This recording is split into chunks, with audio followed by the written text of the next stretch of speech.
Hey guys, welcome back to the PS promos YouTube channel. நான் உங்கள் PS Periyar. So இன்றைக்கான வீடியோவில் நம்ம என்ன பார்க்க போகிறோம் அப்படின்னா, கண்டிப்பாக நீங்கள் தமிழ் நான் பார்த்துட்டு வந்திருப்பீங்க. அதாவது வந்து பார்த்தீங்கன்னா, வெள்ளாடுகளுக்கு இருக்கட்டும் இல்லை செம்மறி ஆடுகளுக்கு இருக்கட்டும், இந்த ரெண்டு ஆடுகளுக்குமே வந்து பார்த்திங்க அப்படின்னா, இல்லை கால்நடைகளுக்கு பொதுவாகவே அந்த ஏன்னா கன்றுகளுக்கெல்லாம் கூட இது வருவோம். அதாவது மரக்குதிரை நோய், அதாவது குதிரை வலிப்பு நோய் அப்படின்னு சொல்லிட்டு நீங்கள் கேள்விப்பட்டிருப்பீங்க. அதாவது குதிரை வலிப்பு நோய் அப்படின்னா என்ன அப்படின்னா, இந்த நோய் பேர் வந்து டெட்டனாஸ் நோய் அப்படின்னு அர்த்தம். டெட்டனாஸ் டிசீஸ்னு அர்த்தம்.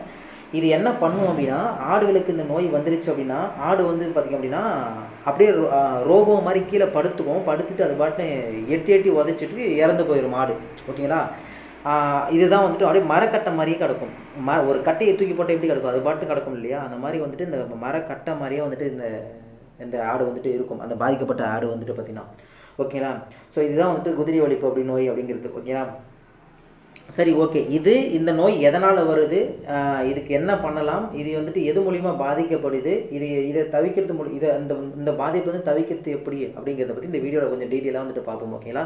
வீடியோக்குள்ளே பார்த்தோம்னா நம்மளுடைய சேனலுக்கு புதிய வீடியோஸ் எடுத்து வந்து நீங்கள் அப்படியே மறக்காம நம்ம சேனல் வந்து சப்ஸ்கிரைப் பண்ணி வச்சு அந்த பக்கத்தில் பெல் ஐக்கனை கிளிக் பண்ணி ஆளில் போட்டுக்கோங்க. ஓகேங்களா? இப்போ வாங்க வீடியோக்குள்ளே போகலாம். அதாவது வந்து பார்த்திங்கன்னா, டெட்டனாஸ் நோய். இந்த நோய் வந்துட்டு பார்த்திங்கன்னா எதனால் ஏற்படுது அப்படின்னா, இது ஒரு பாக்டீரியாவால் வந்துட்டு ஏற்படுதுங்க. அதாவது பாக்டீரியா அப்படின்னா அதாவது கிளாஸ்டிடியம் டெட்டனைஸ்டு அப்படின்னு சொல்லிட்டு ஒரு பாக்டீரியா இருக்குது. அந்த பாக்டீரியா மூலிமா தான் வந்துட்டு ஏற்படுது. ஓகேங்களா? இது எப்படி பரவும் அப்படின்னு கேட்டிங்க அப்படின்னா, ஒரு ஆட்டுலேருந்து இன்னொரு ஆட்டுக்கெலாம் அப்படி பரவுமான்னு கேட்டால் அப்படிலாம் கிடையாது. ஒரு ஆட்டுலேருந்து இன்னொரு ஆட்டுக்கு பரவுறது மூலியமான இல்லை. இது குறிப்பாக மண்ணில் இருந்து தான் பரவும். ஓகேங்களா? நீங்கள் மண்ணில் ஆடு கட்டுத்தர, அதாவது வந்து பார்த்திங்கன்னா கட்டுத்தர தூய்மையாக வச்சிருக்கணும்னு சொல்கிறது இதுக்காக தான் காரணம். இது முக்கியமாக தரைமுறை ஆடு வளர்ப்பில் இருக்கிறவங்க, மேய்ச்சல் முறை ஆடு வளர்ப்பில் இருக்கிறவங்க இந்த நோய் வந்துட்டு அதிகமாக பாதிக்கப்படும். ஓகேங்களா? அதாவது மண்ணிலிருந்து தான் இந்த பாக்டீரியாவே மண்ணில் இருக்கக்கூடிய பாக்டீரியா தான். ஓகேங்களா? அப்படி இருக்கும்போது அந்த மண்ணிலிருந்து ஈஸியாக வந்துட்டு பரவிடும். ஓகேங்களா? அடுத்தது, இது எந்த மாதிரி ஆடுகளுக்கு முக்கியமாக பரவும் பாதிக்கப்படும் அப்படின்னு கேட்டிங்க அப்படின்னா, ஒரு மாத குட்டி அளவு இருக்கக்கூடிய ஒரு ஆடுகளுக்கெல்லாம் இது வந்துட்டு பாதிப்பு இருக்கும். அதாவது ஒரு மாத குட்டி, அதேமாதிரி இந்த ஒரு மாத குட்டி வெள்ளாடாக இருந்தாலும் சரி, செம்மறி ஆடாக இருந்தாலும் சரி, ரெண்டு ஆடுக்குமே ஒரு மாத குட்டிகளை தான் வந்துட்டு இது அதிகமாக பெரும்பாலும் வந்துட்டு பாதிப்பு இருக்கும். ஓகேங்களா? ரொம்ப ரேராக தான் வந்துட்டு பெரிய ஆடுகளுக்கு வந்துட்டு இது பாதிப்பு அப்படிங்கிறது இந்த நோய் வந்துட்டு வரும். ஓகேங்களா? அதேமாதிரி கன்றுக்குட்டிகள்லாம் கூட வரும். அதாவது மாடுகளுக்கு, கால்நடைகளுக்கு, பெரிய கன்றுக்குட்டிகளுக்கு, ஒரு மாத கன்றுக்குட்டிகளுக்கு, இந்த மாதிரி குட்டிகளுக்கெல்லாம் வந்துட்டு வரும். ஓகேங்களா? அதேமாதிரி இது எப்படி ஏற்படுது அப்படின்னு கேட்டிங்க அப்படின்னா, அதாவது இது நான் சொன்ன மாதிரி வந்துட்டு மண்ணிலிருந்து இந்த பாக்டீரியா மூலிமா வந்துட்டு பரவும். ஆனால் எப்படி பரவும் அப்படின்னு கேட்டிங்கன்னா, அப்படி ஒரு கொஸ்டின் இருக்கும் இல்லையா? அந்த மாதிரி இருக்கும்போது பார்த்தீங்கன்னா, ஆடுகளுக்கும் சரி மாடுகளுக்கும் சரி வந்துட்டு காலில் இல்லை காலில் இல்லை உடம்புல எந்த இடத்துல புண்ணு ஏற்படுச்சுன்னா வச்சுக்கோங்களேன், அந்த புண்ணு மூலிமா வந்துட்டு டைரெக்டாக மண்ணிலேருந்து அப்படியே அந்த புண்ணுகளில் பரவி புண்ணுலேருந்து அப்படியே உள்ளே வந்துட்டு பரவிடும். ஓகேங்களா? இது இப்படி தான் வந்துட்டு ஆடுகளுக்கும் சரி மாடுகளுக்கும் சரி பரவும் இந்த நோய். அதேமாதிரி இப்போ இந்த ஒரு மாத குட்டிகளில் இந்த ஒரு மாத குட்டிகளை வந்துட்டு டார்கெட் பண்ணி தாக்குது இந்த நோய். ஏன் அப்படின்னா, இப்போ இந்த ஒரு மாத குட்டிகளுக்கும் சரி ஒரு மாத கன்றுகளுக்கும் சரி, இந்த பிறந்த உடனே தொப்புள் கொடி வந்துட்டு அப்படியே வந்துட்டு இருக்கும். இந்த ஒரு மாதம் ஃபுல்லாக இந்த ஒரு மாத குட்டிகள் அப்படியே இருக்கும். அந்த தொப்புள் கொடி மூலிமா வந்துட்டு இந்த பாக்டீரியா பரவி உள்ள சீல் வச்சோ இல்லை ஏதோ பண்ணி வந்துட்டு ஆடுகளுக்கு டேரெக்டாக வந்துட்டு உள்ளே வந்துட்டு பரவிடும் இந்த நோய். ஓகேங்களா? ஸோ இப்படி தான் வந்துட்டு இந்த நோய் அப்படிங்கிறது பரவுது. ஓகேங்களா? இது நீங்கள் புரிஞ்சுக்கணும். இப்போ அடுத்த மாதிரி பார்த்தீங்கன்னா, இந்த பெரிய ஆடுகளுக்கும் சரி இல்லை பெரிய கால்நடைகளுக்கும் சரி ரேராக வந்துட்டு பரவும். அதாவது ரேராக வந்துட்டு பார்த்தீங்கன்னா பெரிய ஆடுகளுக்கு வந்துட்டு வரதுக்கு வாய்ப்பு இருக்குது. ஏன்னா அந்த ஒரு மாதம் குட்டிகளை டார்கெட் பண்ணுறது ஓகே. அதை தவிர்த்து பார்த்தீங்கன்னா பெரிய ஆடுகளுக்கும் சரி பெரிய மாடுகளுக்கும் வருது. அது எப்படின்னு கேட்டிங்க அப்படின்னா, இப்போ பெரிய மாடுகளுக்கும் பெரிய ஆடுகளுக்கும் டைரெக்டாக வந்துட்டு கர்ப்பப்பையில் வந்துட்டு பார்த்தீங்கன்னா புண்ணு ஏற்படுறது மூலிமா இந்த நோய் வந்துட்டு பரவும். ஓகேங்களா? அப்படி எப்படி டைரெக்டாக கர்ப்பப்பையில் புண்ணு ஏற்படும் அப்படின்னு கேட்டிங்க அப்படின்னா, இப்போது ஒரு எக்ஸாம்பிளுக்கு சொல்கிறேன். அதாவது இப்போ ஒரு ஆடும் சரி இல்லை மாடும் சரி குட்டி வந்துட்டு போட்டுருச்சு அப்படின்னா, அடுத்த ஒரு 8 மணி நேரத்தில் வந்துட்டு பார்த்திங்க அப்படின்னா அந்த நஞ்சுக்கொடி அப்படிங்கிறது போட்டாகணும். இது வந்துட்டு இயற்கை. ஓகேங்களா?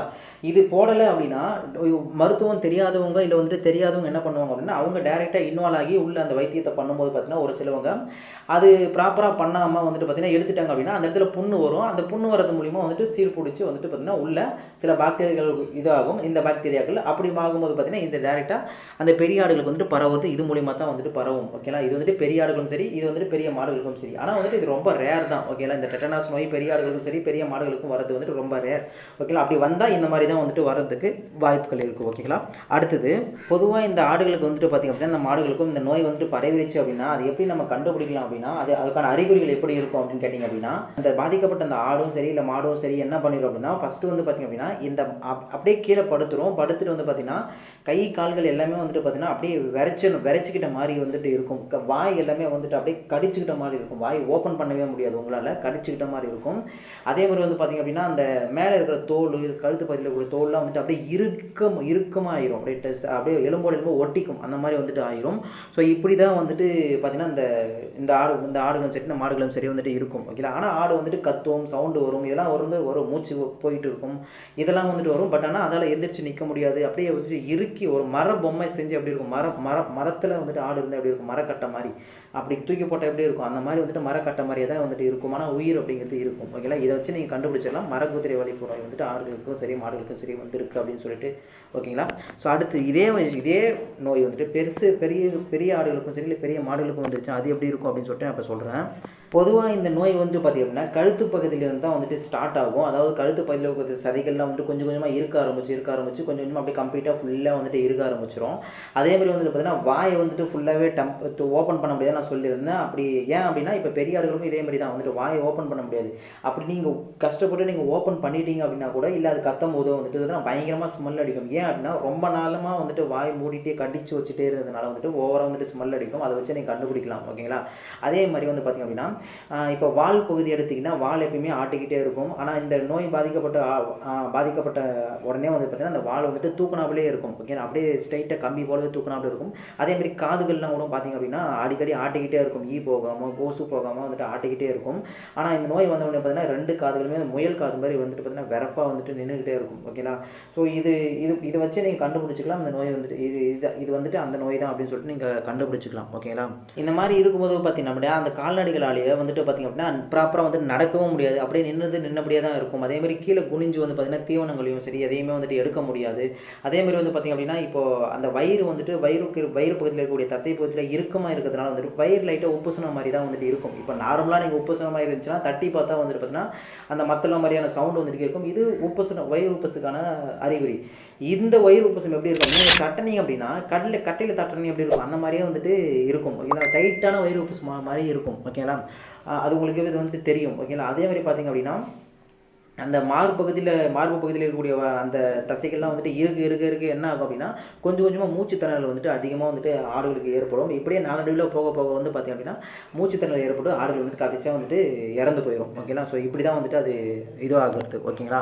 பாதிக்கப்படுகிறது. ஓகேங்களா. அடுத்தது இந்த மாதிரி பாதிக்கப்பட்ட ஆடுகளும் சரி இல்லை மாடுகளும் சரி வந்துட்டு பார்த்திங்கன்னா குணப்படுத்த முடியுமா அப்படின்னு கேட்டால் வந்துட்டு அதுக்கு கொஞ்சம் கேள்விக்குறி தான். ஏன் அப்படின்னா இப்போ ஃபஸ்ட்லேயே வந்துட்டு இந்த ஆரம்ப கட்டத்திலே வந்துட்டு இதை குணப்படுத்திட்டீங்க அப்படின்னா வந்துட்டு அது கொஞ்சம் ரேரான விஷயம், குணப்படுத்திடலாம். ஓகேங்களா. ஆனால் வந்துட்டு இந்த நோய் பாதிக்கப்பட்டவனே குணப்படுத்துறது ரொம்ப கஷ்டம். ஏன் குணப்படுத்துறது ரொம்ப கஷ்டமாகுது அப்படின்னா இந்த ஆல்ரெடி இறுகி போன இந்த தசை வந்துட்டு மறுபடியும் மறுபடியும் அது எக்ஸ்டர்ன் ஆகி மறுபடியும் வரதுக்கு வந்துட்டு கொஞ்சம் டைம் எடுத்துக்கும்ன்றது அது வர முடியாது. ஓகேங்களா. அதனால் வந்துட்டு இதை காப்பாற்றுறது ரொம்ப கஷ்டம். ஓகேங்களா. ஆனால் வந்துட்டு வர்றதுக்கு முன்னாடியே வந்துட்டு ஒரு சில விஷயங்களை நம்ம வந்துட்டு பண்ணிடலாம். அதாவது இந்த நோய் தாக்குதலுக்கு முன்னாடியே பண்ண வேண்டிய விஷயங்கள்னு சொல்லிட்டு ஒரு சில விஷயங்கள் இருக்குது. அது எந்த மாதிரி விஷயங்கள் பண்ணலாம்னு இப்போ நான் சொல்கிறேன், கேட்டுக்கோங்க.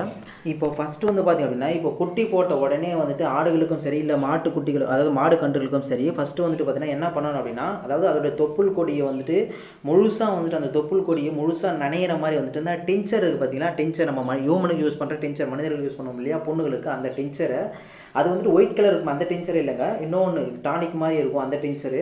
அந்த டின்ச்சரில் வந்துட்டு பார்த்திங்கன்னா ஃபுல்லாக தடை விடணும். பஞ்சில் நினச்சி அந்த தொப்புள் கொடி மேலே ஃபுல்லாக வந்துட்டு தடை விடணும். அதாவது மாடு கன்றுகளுக்கும் சரி ஆடு குட்டிகளுக்கும் சரி செம்மறி ஆடு குட்டிகளுக்கும் எல்லாத்துக்குமே தடவி விடணும். அப்படி தடவி விட்டதுக்கப்புறம் என்ன பண்ணணும் அப்படின்னா வயிற்றுலேருந்து ஒரு இன்ச்சு கீழே வந்துட்டு பார்த்திங்கன்னா ஒரு காட்டன் நூல், ஓகே, நல்ல சுத்தமான காட்டன் நூல் எடுத்து ஒரு இன்ச்சு அளவுக்கு கீழே, அதாவது தொப்புள் கொடி 1 இன்ச்சு அளவு வயிற்றுலேருந்து 1 இன்ச்சு அளவு கீழே இறக்கி அது கீழே வந்துட்டு 1 இன்ச்சு அளவு விட்டுட்டு கட்டு போட்டுடணும். நல்லா கட்டு போட்டு டைட்டாக கட்டு போட்டு விட்டுடணும்.